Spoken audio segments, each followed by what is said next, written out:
ዮሐንስን ያስደሰተች አምላክ ሁላችንን ደስ ታሰኘን በእውነት።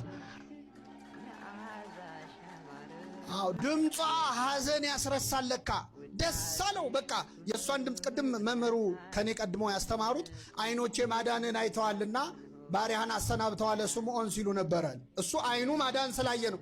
ዮሐንስ ደግሞ ጆሮ የእናቱን ድምጽ ስለሰማ ከዛ በኋላ በረሃ ሸሸ፣ መነነ።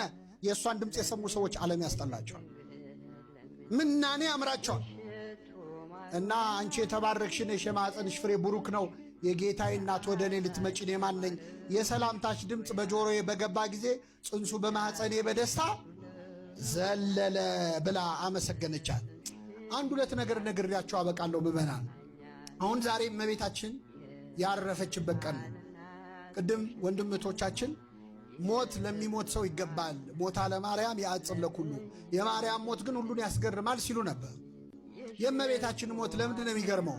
እንኳን እሷ ልጇስ ሞቶ የለ ሞቷል። ግን እሱ የሞተው ለማን ነው? ዓለምን ለማዳን ነው። እሱ የሞተው የማንን ሞት ነው? እሷ የእኛን ሁሉ ሞት ሳትሞት ኃጢአትም ሳትሰራ መሞቷን ስናስብ ይገርመናል፣ በጣም ይገርመናል።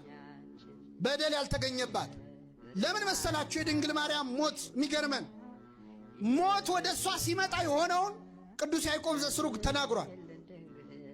ሞት የተፈረካከሰው የተዋረደው በማኅፀኗ ፍሬ ነው አይደለም? ሞት የሞተው በክርስቶስ ነው። ዓርብ ዕለት ነው። ልጇ ነው ሞትን ያዋረደው። ስለዚህ ሞት ወደ ሕይወት እናት ወደ ድንግል ማርያም ሊመጣ ሲል ፈራ ይላል። በዚህ ቤተሰብ ምን እንደደረሰበት ያውቃል። ከዚህ በፊት ክርስቶስን አገኘው ብሎ ውጣለው ብሎ መጥቶ መስቀሉ ላይ አስጨንቆ ሞትን ድል ነስቶ ሕይወትን ለሁላችን ሰጥቶናል አይደለም? ስለዚህ አሁን የሕይወት እናት ስትሞት አይገርም? ሕይወትን ወልዳ መሞቷ በጣም ይደንቃል። ወደ እሷ ሲመጣ ቅድም አስተርእዮ በሰማይ ኮነ እያሉ ሲዘምሩ ነበር። የዛሬው ዕለት እመቤታችን ሥጋዋና ነፍሷ ሲለያይ ያ እግዚአብሔርን የሚያከብር ነፍሷ ወደ እግዚአብሔር ሲወሰድ ሐዋርያት በምድር አዝነዋል፣ በሰማይ ግን ደስታ ነበረ። በሰማይ ምን ነበረ? ደስታ ነበረ። ለምን? እመቤታችን ነፍሷ ከሥጋዋ ተለይታ ነፍሷ ወደ ሰማይ ሄደችው እኮ ወደ ልጇ ሄደችው አይደለም? ወደ ማን ነው? ወደ ልጇ። እኛ የሚገርመን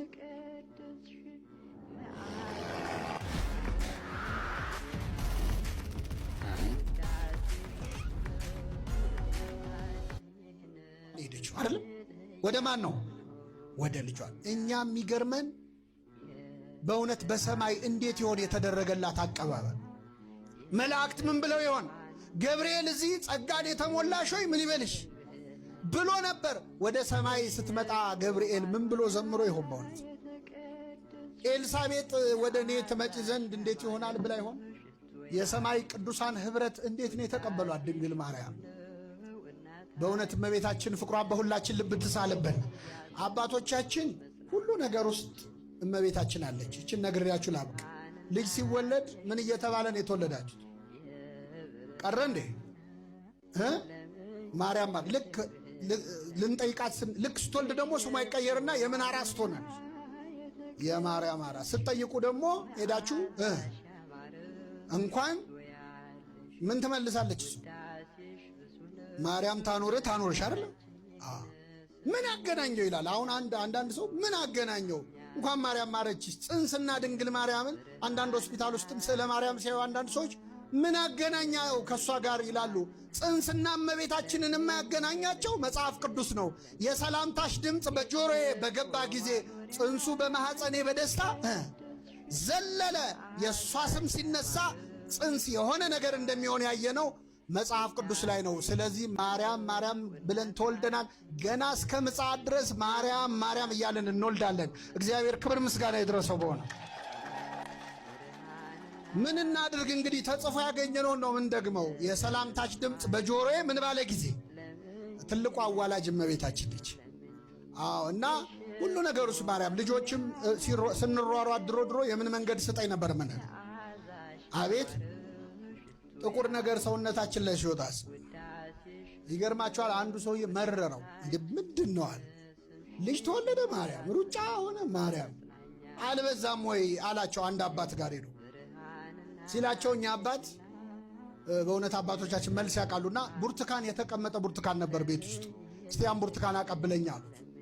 እሺ አለና ሰጣቸው። ላጡና ጥርግ አድርገው በሉ። አይኑ እያየ ልጁ ማለት እንደው አንድ አንጓውን እንኳን ይሰጡኛል ብሎ ሲጠብቅ የለም። ጥርግ አድርገው በሉና ልጣጩን እንካጣለው አሉት። እሺ ብሎ እየተበሳጨው ወረወረው። እኔም ምን አሉት፣ አሁን የበላሁት ብርቱካን ይጣፍጣል አይጣፍጥም አሉት።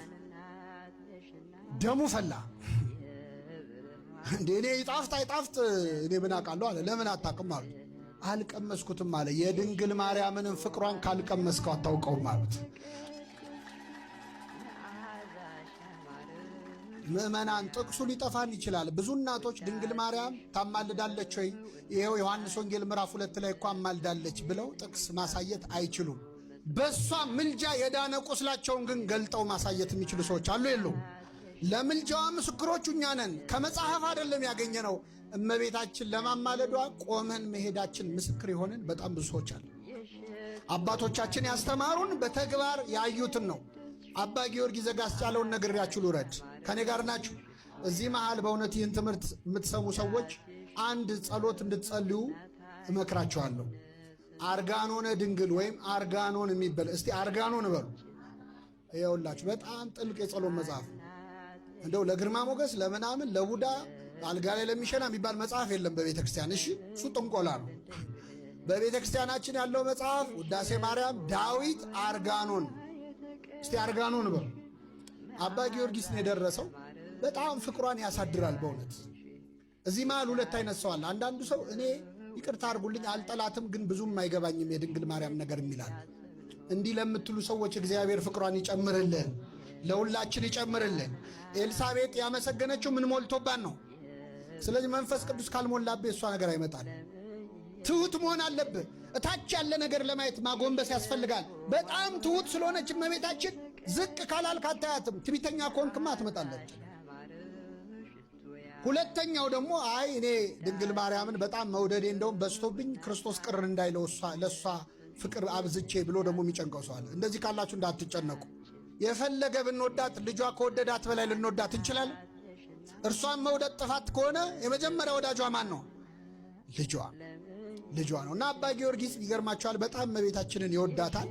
አርጋኖነ ድንግልን የጻፈ ነው። እና በሕይወት ዘመኑ አጼ ዳዊት የተባለ ንጉሥ አሳስሮት ከ10 ዓመት በላይ እስር ቤት ውስጥ ማቀቅ እና በቃ ከዚህ በኋላ አልፈታም እዚሁ ነው የምሞተው ብሎ መቃብር ቆፍሮ ሊቀበር እዛ ሲጠብቅ የእግዚአብሔር ነገር ሆነና አባ ጊዮርጊስ ሳይሞት አጼ ዳዊት ሞተ ከፈረስ ላይ ወድቆ። ከዛ አንድ ሰው እየበረረ በፈረስ መጥቶ አባ ጊዮርጊስን አባታችን የምስራች አሉ። ምስር ብላ ምን ነው አሉ። ሲያሰቃይ ሲያስር የነበረው አጼ ዳዊት ዛሬ ከፈረስ ወድቆ ሞተ እኮ አለው። አባ ጊዮርጊስ ስቅስቅ ብሎ አለቀሰ። ከኔ ጋር ናችሁ ምመና? እስቲ አሁን ሳትዋሹ ንገሩኝ። እንደው በጣም ሲያሰቃያችሁ የነበረ ሰው ዛሬ ሞተ ብላችሁ ምን ምትሉት? እሳ አትሉም። እኔ ልንገራችሁ። እኔ አትሉም እንደምትሉ ልንገራችሁ። ውይ ሞተ እንዴት ትላላችሁ? መጀመሪያ ላይ ማለት ነው። ከዛ እሱም አብዝቶት ነበር። ከዛ አፈሩን ገለባ ያድርግለት እንጂ አይደለ ሙቶ ቃሻ ያድርገኝ እንጂ ብላችሁ ድጋሚ ትገሉታላችሁ። አባ ጊዮርጊስ ግን አለቀሰ። እንዴ ምን ነው ለምን ታለቅሳለህ? ሲያስርህ ሲያሰቃይ የነበረ ንጉሥ እኮ ነው አለ። ኧረ ከዚህ በኋላ 1000 ዓመት ሞቶ ኖሮ 1000 ዓመት ቢያስረኝ ይሻለኝ ነበር። እንዴ ለምን? እሱ እኮ በጣም ነው የሚጠላህ አለው። አዎ እኔን በጣም ነው የሚጠላኝ፣ ድንግል ማርያምን ግን ይወዳት ነበር አለ። አባቶቻችን እነሱን የሚጠላ ሰው ራሱ እሷን ከወደደ ይወዱት ነበር። የእመቤታችንን ፍቅር በሁላችን ያሳድርብን። የሰማነውን በልቦናችን ጽላት ይጻፈልን።